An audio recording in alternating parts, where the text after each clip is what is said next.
You know those stories? The ones you think you know, backwards and forwards. They seem pretty simple, right? But then you look a little closer. And suddenly there are all these layers you never noticed before. Exactly.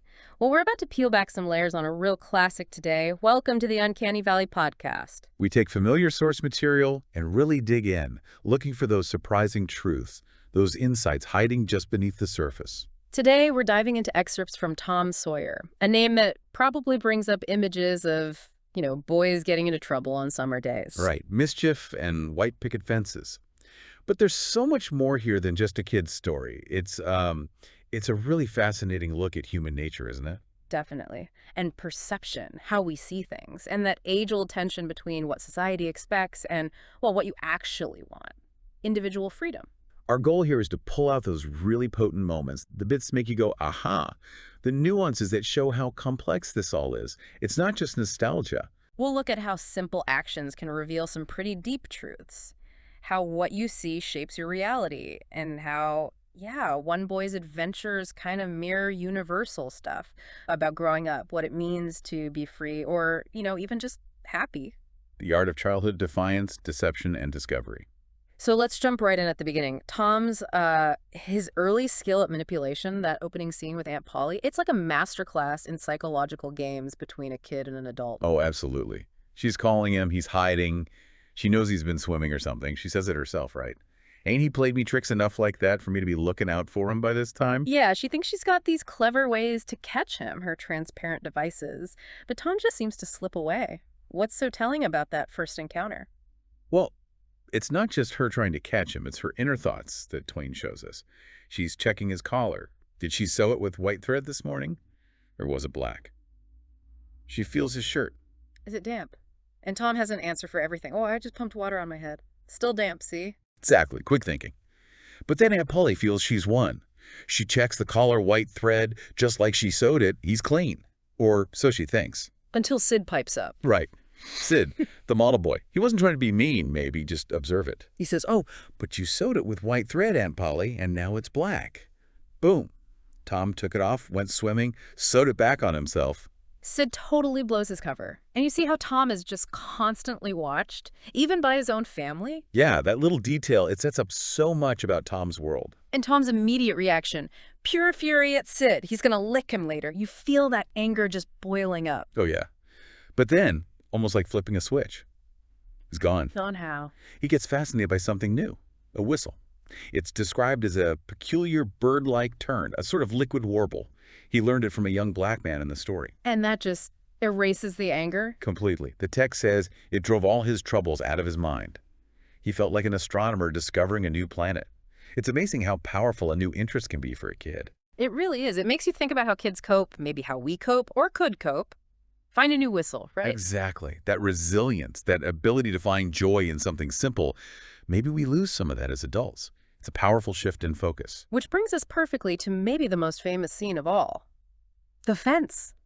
Whitewashing the fence. Talk about understanding work and play. Oh, the ultimate example. It's Saturday morning, beautiful day, and Tom's punishment is whitewashing this incredibly long fence. 30 yards of board fence, 9 feet high. His despair is just crushing. He had plans, and the thought of the other boys laughing at him, Twain says it burnt him like fire. He tries to bribe Jim, the young boy helping Aunt Polly. First with a marble, then a white alley, a fancy marble.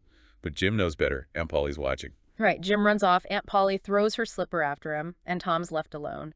He looks at his treasures, bits of toys, marbles, junk, not nearly enough to buy his freedom. And it's right there, in that dark and hopeless moment, that the great, magnificent inspiration hits him.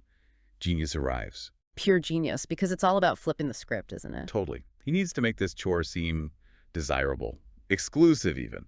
So Yeah. when Ben Rogers comes along, the very kid Tom was dreading would mock him. Tom pretends to be completely absorbed. Ben's playing Steamboat, big Missouri, making all the noises, having a grand time. And Tom. Tom just keeps painting, calmly, Yeah. like an artist. Ben stops, watches, finally asks, a bit mockingly, "Hi, why, you're up a stump, ain't you?" Meaning, you're stuck working. And Tom's response is gold. He barely looks up. Why, it's you, Ben. I weren't noticing. Then the killer question. What do you call work? Ben's confused. Why ain't that work? Tom just shrugs. Well, maybe it is, and maybe it ain't. All I know is it suits Tom Sawyer. He makes it sound like a profound personal choice, almost an art form. He plants that seed of doubt. Then he doubles down.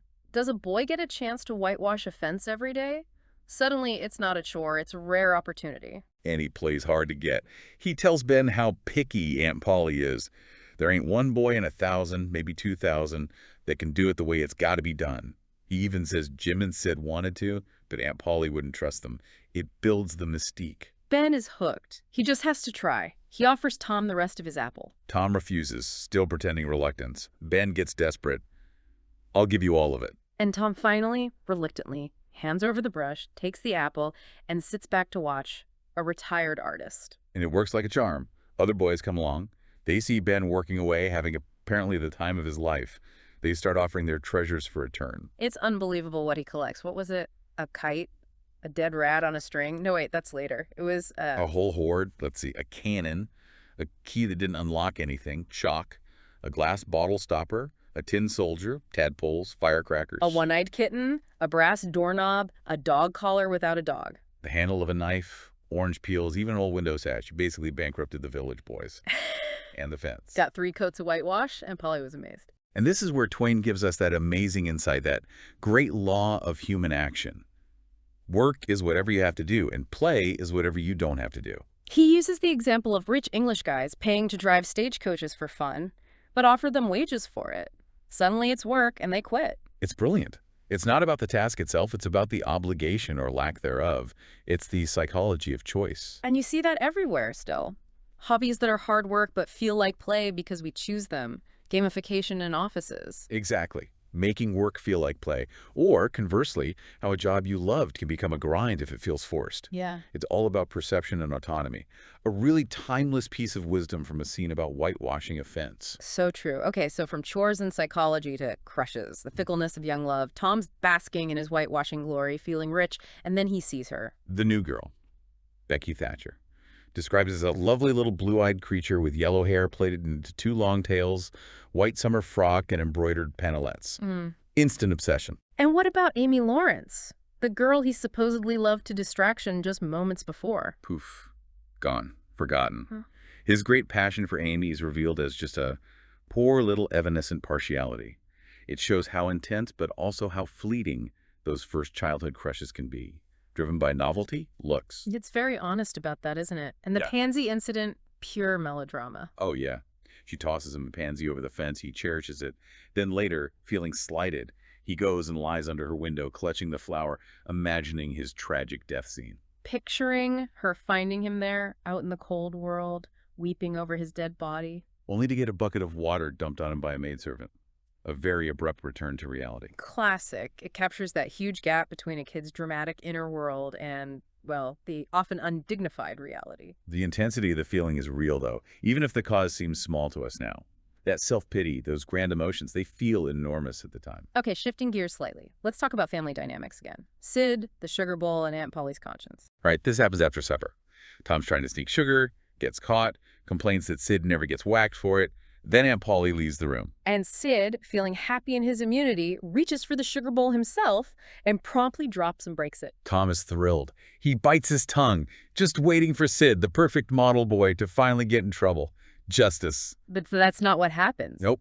Aunt Polly storms back in, sees the broken bowl, sees Tom standing there looking pleased, and just assumes, whack.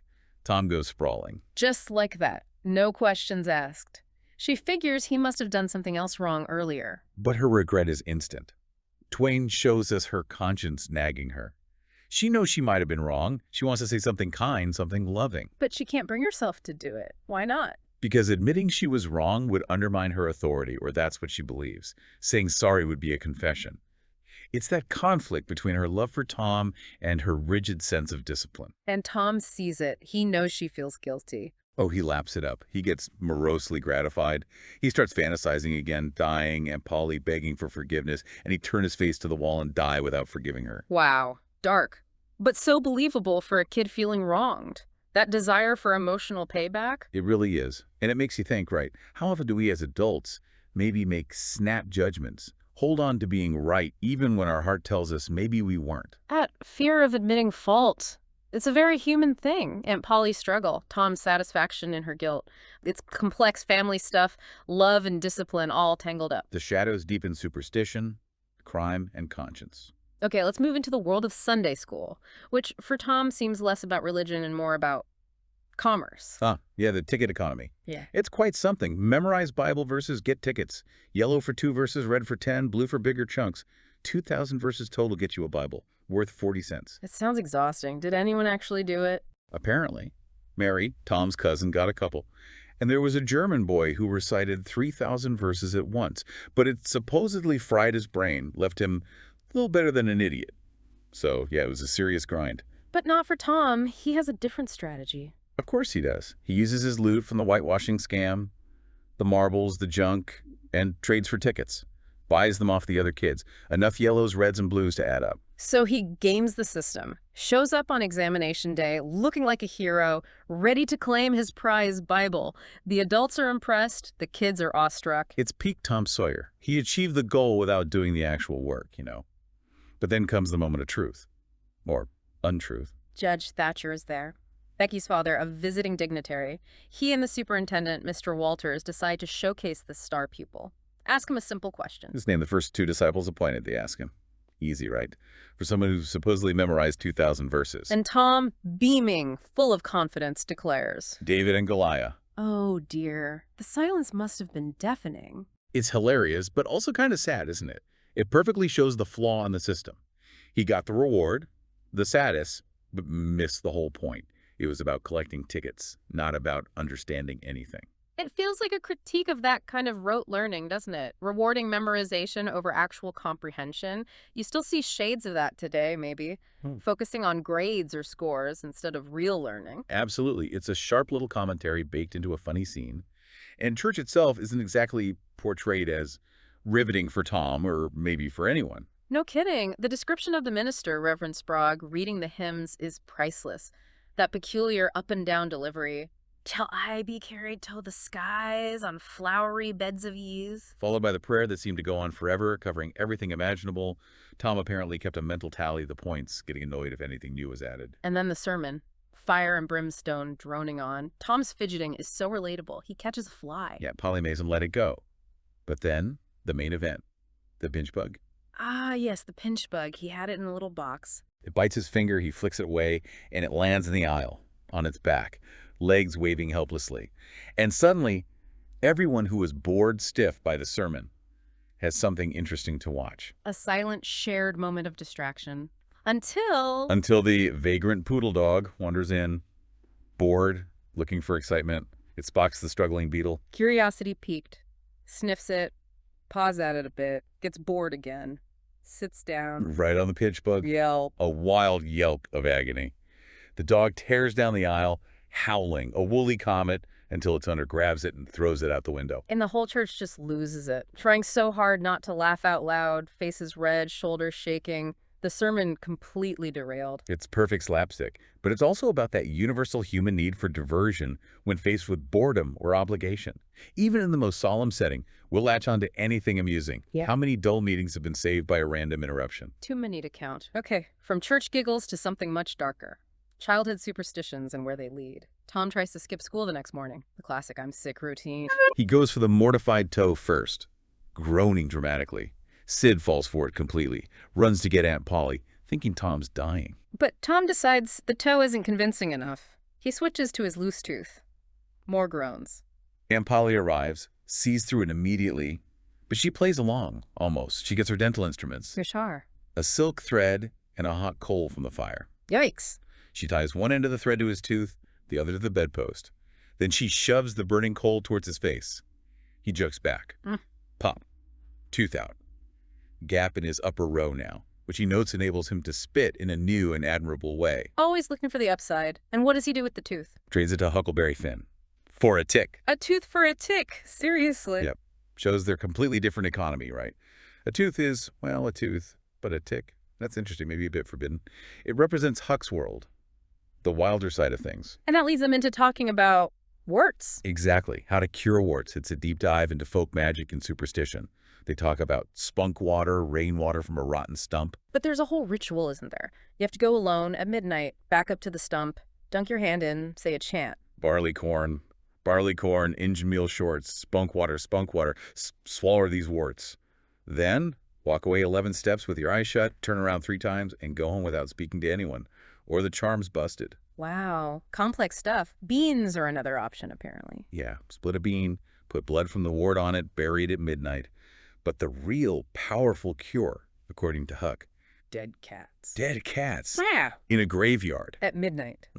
When someone wicked has been buried. Oh, These yeah. devils will come to take the body. You throw the dead cat after the devils, say a chant, and the warts follow the cat. That is seriously creepy. It is. And it's tied into their fear of witches, people who mumble, people who might say the Lord's Prayer backwards. It shows how much their world is shaped by these beliefs in unseen forces, dark magic. It's not just stories, it's how they understand things. And it sets the scene perfectly for the most terrifying moment yet. Oh. The graveyard. The unspeakable witness. They decide to actually try the dead cat cure. They go to the old graveyard, find Hoss Williams' fresh grave. It's late, silent, spooky. They're whispering. Scared Hoss Williams' ghost might hear them. The atmosphere is incredibly tense. You can feel their fear. Then they hear voices, see a light, a lantern. Huck thinks it's devils. Devil fire. Tom tries desperately to remember a prayer. But it's not devils, it's people. Worse, in a way, they recognize the voices. Muff Potter, the town drunk, and Injun Joe. Tom whispers he's that murdering half-breed. And with them, Dr. Robinson, the young town doctor. What are they doing there? Not curing warts, I assume? No, body snatching, digging up Hoss Williams' corpse, presumably for Dr. Robinson to dissect for medical study. A grim, illegal business, but not unheard of then. But things go wrong. Horribly wrong. There's an argument over money. Potter demands more pay. Dr. Robinson refuses, knocks Potter down. Then Injun Joe steps in.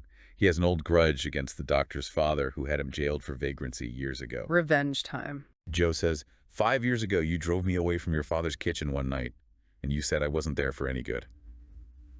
He pulls Potter's knife. There's a struggle. Joe stabs Dr. Robinson, killing him. Just like that. Brutal. And then the truly cold-blooded part. While Potter is still knocked out drunk from the earlier blow, Injun Joe puts the bloody knife into Potter's open hand. Frames him perfectly. The boys see all of this. Every horrifying second, hidden just feet away. They are, as Twain says, speechless with horror, utterly paralyzed. Yeah. Childhood innocence just shattered. This is real evil, not superstitions, but actual murder and betrayal. And the weight of that secret is immense. They scramble away, terrified, and then comes the oath. The blood oath. On a pine shingle. They prick their thumbs. Tom sees, making sure Huck uses a pin, not a brass one, because brass might be poison. They write the oath in blood, mixed with red keel chalk. Huck Finn and Tom Sawyer swears they will keep mum about this, and they wish they may drop down dead in their tracks if they ever tell and rot. Wow, that's intense. They really believe this binds them. Absolutely. It's sealed.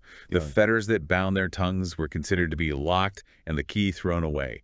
It's a mix of genuine terror of Injun Joe and a deep, superstitious belief in the power of the oath. What a burden for 2 kids to carry, witnessing that violence, knowing the truth about Muff Potter. It changes everything for them, especially Tom. That secret festers. It haunts his dreams. And it raises that question for us, doesn't it? How would witnessing something like that at that age shape your view of the world? Justice, truth, silence. The stakes become terrifyingly real. The lure of the unknown adventure, identity, and the price of freedom. Okay, so after that incredibly heavy secret, Tom needs an escape. And what's the ultimate escape for a boy feeling wronged and misunderstood? Run away and become a pirate, obviously. Naturally. Becky's rejected him again. He feels generally unappreciated. So, yeah, a life of crime beckons. He recruits Joe Harper, who's also feeling put upon, and of course Huck Finn. Their destination, Jackson's Island. Uninhabited, mysterious, the perfect pirate hideout. Their escape is pure childhood fantasy made real. They steal food, borrow a raft. And then they burn the raft. A very dramatic gesture. Burning their bridges, literally. Cutting themselves off from civilization, from rules, from shores. They're free. Feasting on stolen food, swimming naked, smoking pipes, living the dream. They imagine all the pirate stuff, right?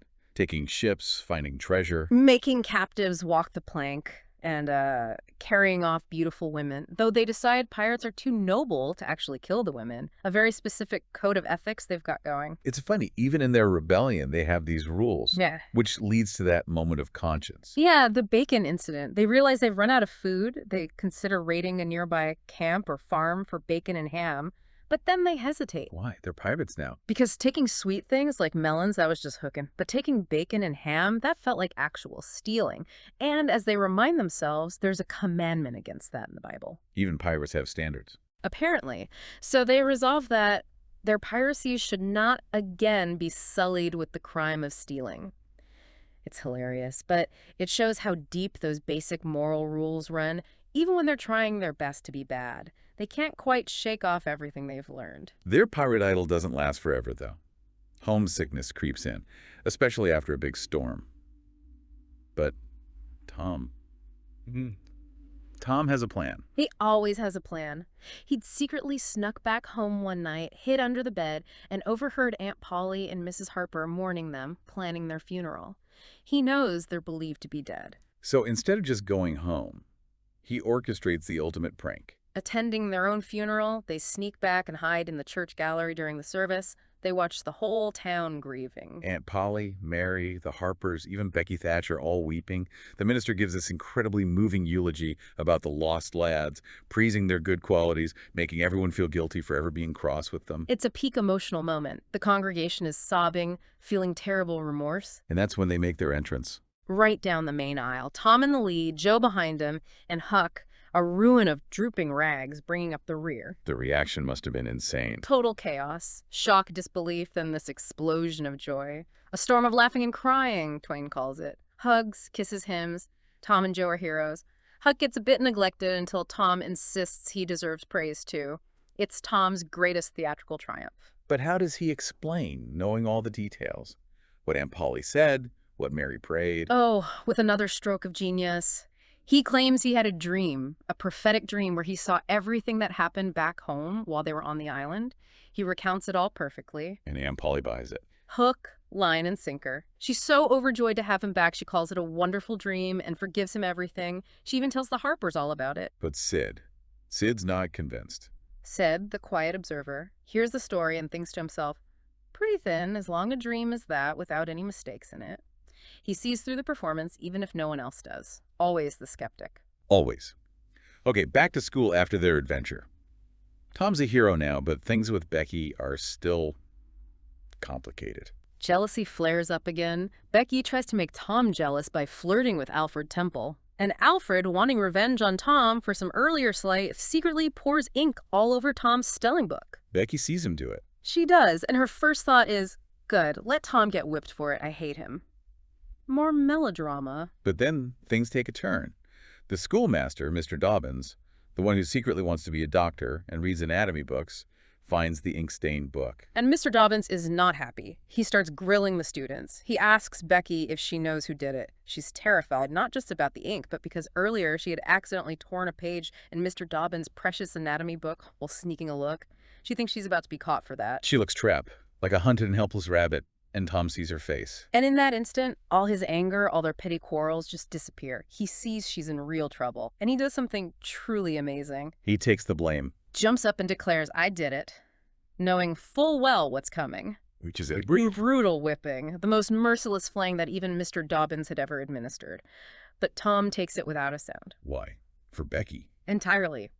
And the look in her eyes afterwards, surprise, the gratitude, the adoration, makes it all worthwhile for him. She whispers, Tom, how could you be so noble? It's a genuinely heroic, selfless moment for Tom, a glimpse of something deeper. That's a big moment. Yeah. But the boys also get their own back on Mr. Dobbins later, right? Yeah. The examination day prank. Oh, yes. Less noble, perhaps, but very satisfying for them. They have this elaborate plan involving Mr. Dobbins's wig. He wore a wig? Apparently. The sign painter's son tipped them off. So during the final exercises, when all the parents and town dignitaries are there, they lower a cat from the ceiling on a string. A cat. A cat, which snatches the wig right off Dobbins' head as it's lowered, revealing His bald head. his perfectly bald and shiny head, which the sign painter's boy had secretly gilded beforehand. Painted it gold. No way, that's incredible. Total pandemonium. The meeting breaks up in chaos and laughter. School's out. A final, glorious act of rebellion against the tyranny of the schoolmaster. These moments, the noble sacrifice, the elaborate revenge, Mm. they feel like big childhood emotions played out large. Things we still feel as adults, maybe. The desire for justice or recognition or just getting even. Absolutely. They're fundamental human impulses, just expressed in, well, very boyish ways. Taking the whipping, gilding the head. It's all part of navigating the social world, asserting yourself, figuring out the rules and when to break them. The hunt for hidden wealth and the weight of consequences. Let's get back to that heavy secret Tom is carrying. The murder trial for Muff Potter is approaching, and Tom is not okay. Not at all. He's plagued by guilt, by fear, those cold shivers, the nightmares about Injun Joe with doom in his eye. The blood oath they swore feels less like protection and more like a trap. His conscience is just eating away at him. Muff Potter has been kind to him, bringing him little things in jail, thanking Tom and Huck for visiting him. Right, Potter tells him, "You've been mighty good to me, boys, better than anybody else in this town." Which just makes Tom feel even worse, knowing Potter's innocent and he's staying silent. So despite the oath, despite the absolute terror of Injun Joe, Tom does the right thing. He testifies at the trial. It's an incredibly brave act for a kid. He stands up in court and tells the truth about what he and Huck saw in the graveyard. And the result? Muff Potter is freed, obviously.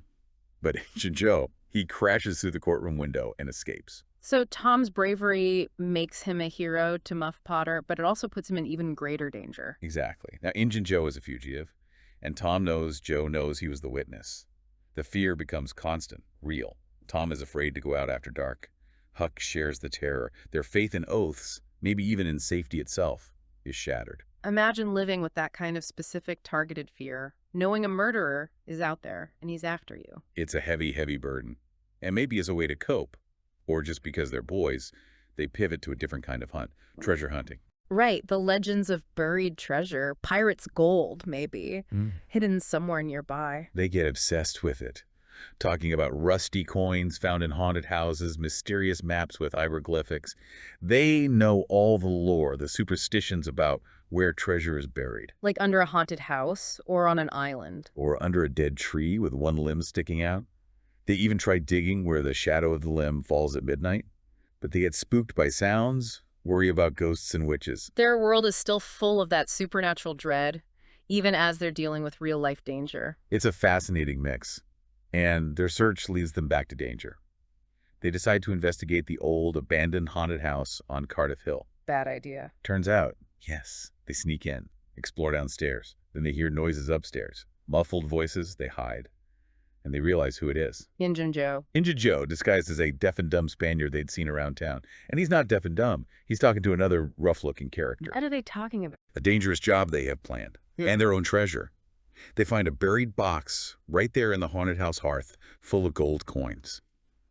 But Joe says they can't move it yet. They need a better hiding place. Maybe. Number 2. Number 2, what's that? The boys don't know. They overhear Joe talking about wanting revenge before leaving town and mentioning number 2 as the hiding spot. They panic, thinking maybe number 2 is a code for them. Or maybe he refers to Widow Douglas, who lives near Cardiff Hill. They almost get caught, right? Inches away. Joe starts down the rotten stairs, which promptly collapse under his weight. That scares the villains off for the night, and the boys manage to escape, terrified, but with this new, cryptic clue. Number 2.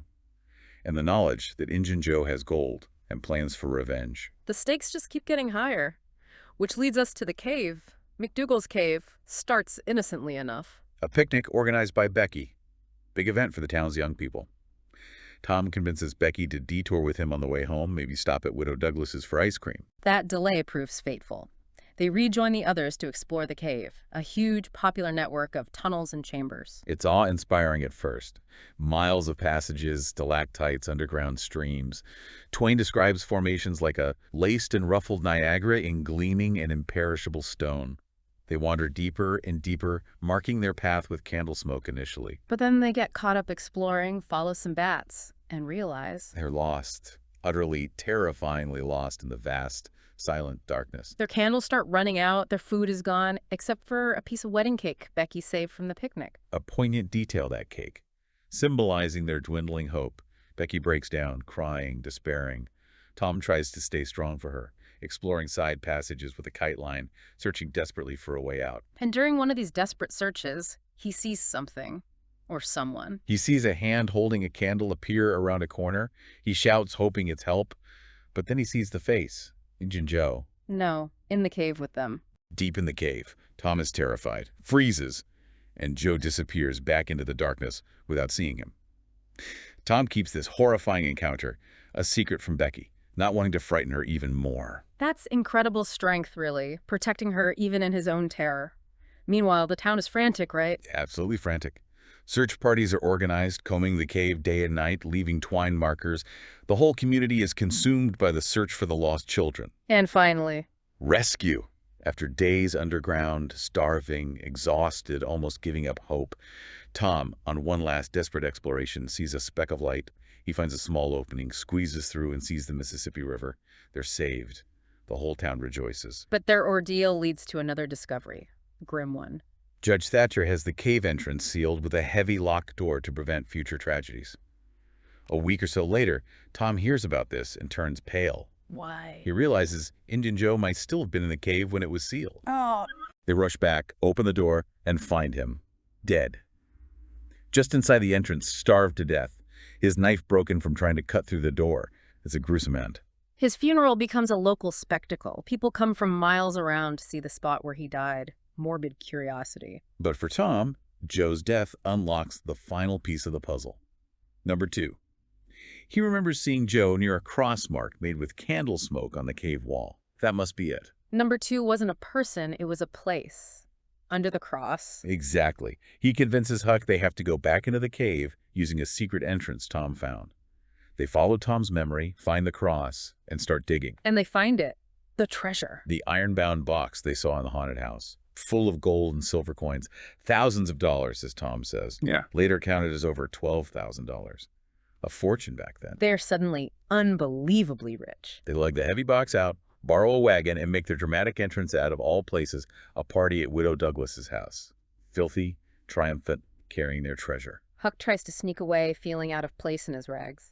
But Tom stops him, announces proudly, Huck don't need it, Huck's rich. The reveal is complete.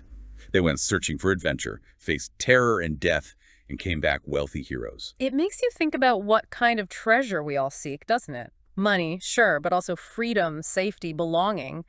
And what costs come with finding it. They found wealth, but they paid a heavy price in fear and lost innocence. The complications of civilization and the definition of happiness. So Tom and Huck are rich and famous, overnight sensations in St. Petersburg. Totally. Everyone's talking about them, repeating their sayings, admiring them. Ah. They're the boys who survived the cave and found the treasure. Judge Thatcher is especially impressed with Tom. He already thought Tom was noble for taking Becky's whipping. Right. Becky told him about that, and the judge was deeply moved. Called it a magnanimous lie, even better than George Washington's truth about the cherry tree. High praise. And now, with the treasure and the cave survival, the judge has big plans for Tom's future. Lawyer. Soldier. He sees potential, ambition. Society immediately wants to channel this newfound fortune and fame into respectable paths. Fit Tom into the mold. Which sounds great, maybe, a secure future. But for Huck, not so much. Oh, for Huck, this is torture. Widow Douglas takes him and tries to civilize him, and he is miserable, absolutely crushed by it. What does he hate so much? Everything. Being clean. Oh, Sleeping in a bed with unsympathetic sheets, using forks and knives, a body couldn't get anything to eat with them things, learning books, going to church, having to talk properly. It sounds like prison to him. It is prison to him. Yeah. He says, everything's so awful, regular body can't stand it. He misses his rags, his freedom, sleeping in barrels, smoking, swearing. Yeah. Just being Huck. He sticks it out for a while, though. 3 weeks, which is heroic for Huck. But then he disappears. Tom finds him back in his old rags, living in empty hogsheads again. And Huck explains why, right? That famous speech. Yeah, it's heartbreakingly eloquent. It ain't for me. I ain't used to it. Being rich ain't what it's cracked up to be. It's just worry and sweat and a wishing you was dead all the time. He hates the routines, the sermons, the constant pressure. He even offers Tom all his money if Tom can get the widow to let him go. He literally wants to buy his freedom back from wealth and respectability. That says so much about what he values. It's profound. What society sees as the ultimate goal, wealth, comfort, status, is, for Huck, a cage. His true treasure is his autonomy, his connection to nature, his freedom from rules.